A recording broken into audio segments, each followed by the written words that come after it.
খুলনা ব্লগের পক্ষ থেকে আপনাদের সবাইকে শুভেচ্ছা ও অভিনন্দন রইল। আজকে দেখাবো আপনাদেরকে দেশি মুরগির পাতলা ঝোল। এই রেসিপিটি আপনারা প্রথম থেকে শেষ পর্যন্ত দেখবেন। প্রথমে দিয়ে দিলাম তেলের পরে পেঁয়াজ। এই পেঁয়াজগুলো একটু লাল লাল করে ভাজা হবে। এরপরে দিয়ে দিলাম হচ্ছে আপনার একটু রসুন বাটা। এবার দিয়ে দিচ্ছি আপনার আদা বাটা। হলুদ দিয়ে দিলাম। এবার হলুদের গুঁড়ো দিয়ে দেওয়া হচ্ছে ওর ভিতরে পরিমাণ মতো। এবার কটা তেজপাতা দিয়ে দেওয়া হলো ওর ভিতরে। মশলাটা এইভাবে সুন্দর করে আপনার নেড়ে চেড়ে নেবেন। এবার শুকনো মরিচের গুঁড়ো দিয়ে দিলাম। এবার দেওয়া হলো ওর ভিতরে আপনার মরিচের গুঁড়ো, শুকনো মরিচের গুঁড়ো। মাংসটা দিয়ে দিলাম। এবার কেটে রাখা অর্থাৎ ধুয়ে রাখা মাংসগুলো ওর ভিতরে ছেড়ে দেওয়া হলো এবং এটা কিছুক্ষণ আপনাদেরকে নাড়াচাড়ার পরে এটা ঢেকে দেওয়া হবে। লবণ দিয়ে দিলাম। এবার দিয়ে দেওয়া হলো পরিমাণ মতো লবণ।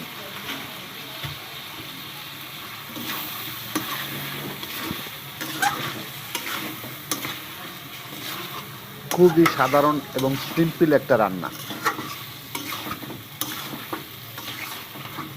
এবং এইভাবে আপনার রান্না করে খাবেন, দেখবেন যে মাংস খাতে অনেকের মাংস খেতে অনিচ্ছা লাগে, কিন্তু মশলা কম দিয়ে এইভাবে খাবেন, দেখবেন যে আপনাদের খুবই সুস্বাদু লাগবে, অনেকগুলো ভাত খেতে পারবেন। এবার এই ভেজে রাখা যে আলু ছিল সেই আলুগুলো ওর ভিতরে দিয়ে দেওয়া হলো। ভাজা আলুগুলো দিয়ে দিলাম।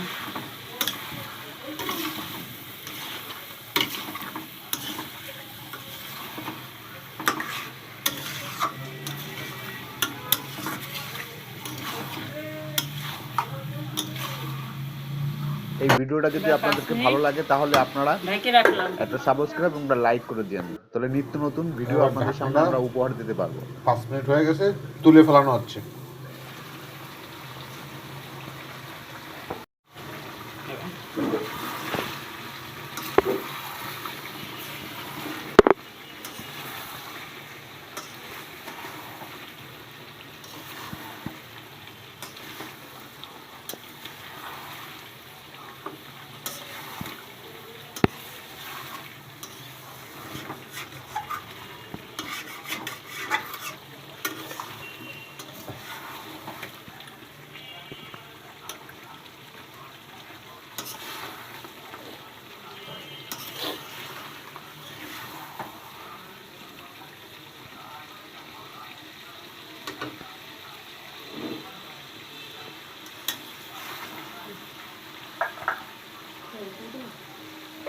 সুস্বাদু হবে।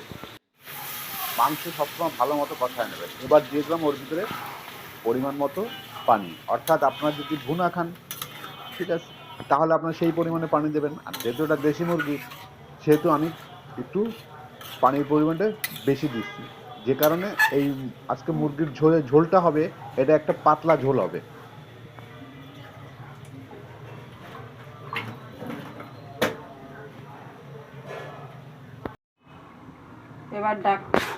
এবার ঢাকনাটা তুলে ফেললাম।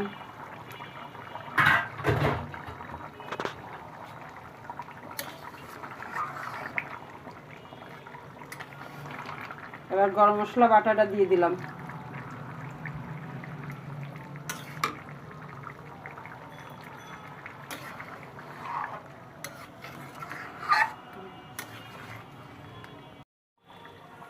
এবার হয়ে গেছে, মাংসটা নামাই ফেললাম,